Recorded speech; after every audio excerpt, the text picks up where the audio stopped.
ভারতের রামগিরি কর্তৃক প্রিয় নবী সাল্লাল্লাহু আলাইহি ওয়াসাল্লামকে নিয়ে কটূক্তি ও বিচারের ক্ষেত্রে ভারত সরকারের নিষ্ক্রিয়তার প্রতিবাদে গাজীপুরের শ্রীপুরে হেফাজতে ইসলামের বিক্ষোভ মিছিল অনুষ্ঠিত হয়েছে। বুধবার বাদ আসর শ্রীপুর চৌরাস্তা এলাকা থেকে হেফাজতে ইসলামের শ্রীপুর উপজেলা সভাপতি মুফতি শামীম আহমেদের নেতৃত্বে একটি মিছিল বের হয়। মিছিলটি শ্রীপুর উপজেলা সদরের রেলগেট ঘুরে চৌরাস্তায় সংক্ষিপ্ত পথসভার মধ্য দিয়ে শেষ হয়েছে।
হেফাজতে ইসলাম বাংলাদেশ শ্রীপুর উপজেলার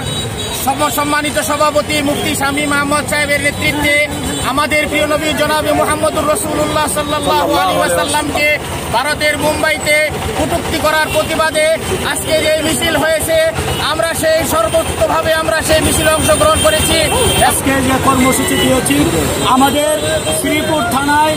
মাওলানা শামীম সাহেব, যিনি হেফাজতে ইসলামের সভাপতি, উনার নেতৃত্বে ইনশাআল্লাহ সামনে যে কোনো দিন যে কোনো সময় আমাদেরকে ডাক দেয়, হাজার হাজার মানুষ মিলে আমরা ইনশাআল্লাহ প্রতিবাদ মিছিল করবো ইনশাআল্লাহ। আমরা ভারতকে জানাতে চাই আমাদের নবীকে নিয়ে কটূক্তি করবেন না। আমরা ভারতের সমস্ত মুসলমানদেরকে এক হয়ে ওদের বিরুদ্ধে রুখে দাঁড়ান, আমরা আপনাদের সাথে আছি ইনশাআল্লাহ। আর আরেকটা কথা, ফিলিস্তিনের পক্ষে বিশ্বের সমস্ত মুসলমানকে এক হয়ে যারা ইহুদিদের বিরুদ্ধে, দখলদারদের বিরুদ্ধে আমাদের সকলের ঐক্যবদ্ধ হয়ে এদেরকে প্রতিহত করার জন্য সকল মুসলিম শাসকগণের কাছে দাবি জানাচ্ছি।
العالمين اللهم أنت السلام ومنك السلام حينا ربنا بالسلام تبارك ربنا وتعالى يا ذا الجلال والإكرام يا الله আমার নবীর বিরুদ্ধে যারা কথা বলেছে আল্লাহ তাদেরকে তুমি ধ্বংস করিয়া দাও আল্লাহ ভারতকে তুমি টুকরো টুকরো করিয়া দাও আল্লাহ মুসলমানদেরকে বিজয় দান করিয়া দাও সারা বিশ্বের মুসলমানদের বিজয় দান করো যারা আমরা মাঠে ময়দানে কাজ করতেছি সকলকে আপনি কবুল ও মঞ্জুর করিয়া দেন তাদের হিম্মতকে আপনি বাড়ায় দেন আগামী দিনে যারা রাজপথের থাইকা আল্লাহ হুজুর পাক সাল্লাল্লাহু আলাইহি ওয়াসাল্লামের ইজ্জতের জন্য যেন লড়াই করতে পারে সেই তৌফিক দান করুন